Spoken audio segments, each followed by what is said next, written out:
Вступил в конкретные контакты с представителями ГУР. Трамп Тауэр пускай появляется в Симферополе. Мы будем только за. Теперь у нас стала одна большая семья, нас стало больше. Привіт, мене звати Роман Спірідонов, і сьогодні поговоримо про красиве місце з 4 боків, оточене океаном. Це не я сказав, Трамп. Президент України Володимир Зеленський заявив, що у України немає сил повернути Крим. Для цього недостатньо підтримки. Втім, він додав, що не відмовляється від своїх слів про те, що Україна воліла б повернути Крим і стати членом НАТО.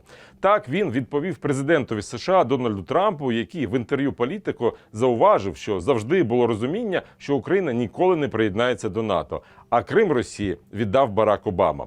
Своєю обізнаністю щодо теми Криму Трамп взагалі порадував місцевих прибічників Росії. Ви знаєте, я ж у душі рієлтор, правда? Я дуже добре розуміюся на нерухомості.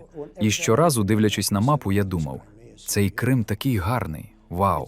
Він з 4 боків оточений океаном. Місцеві аналітики чомусь вирішили, що Трамп хоче щось побудувати на півострові, а це, мовляв, вже перший крок до визнання Криму російським.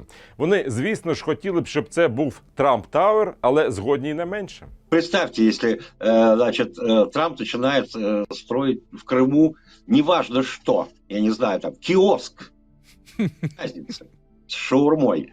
Это уже признание, все. Алея пам'яті загиблих на війні проти України алуштинців з'явилась у Приморському парку. Це дало осінтерам підтвердження їх даних про загиблих містян. На стендах 69 прізвищ. Спасибо вам, мамы. Спасибо, держитесь. Теперь у нас стала одна большая семья, нас стало больше.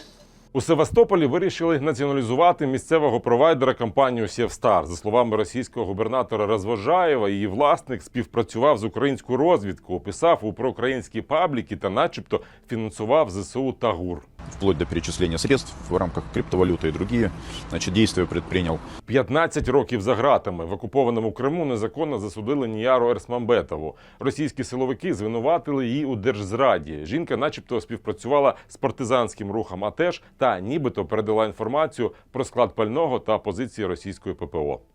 В Алушті на вулицях з'явились баки з водою. Через пересихання Ізобільненського водосховища у місті застосували графіки. Вода 2 години зранку, 2 з вечора. По районам розвозять такі бочки, якщо що, можна набрати. Взагалі цього року об'єми поповнення кримських водосховищ скоротилися більш ніж вдвічі порівняно з минулим роком. Вперше за десятиліття повністю пересохли гирла річок Чорна, Бельбек та Кача. Ми, в общем-то, підходимо к маловодному періоду по всім показателям. На сьогодні все. Побачимось за тиждень.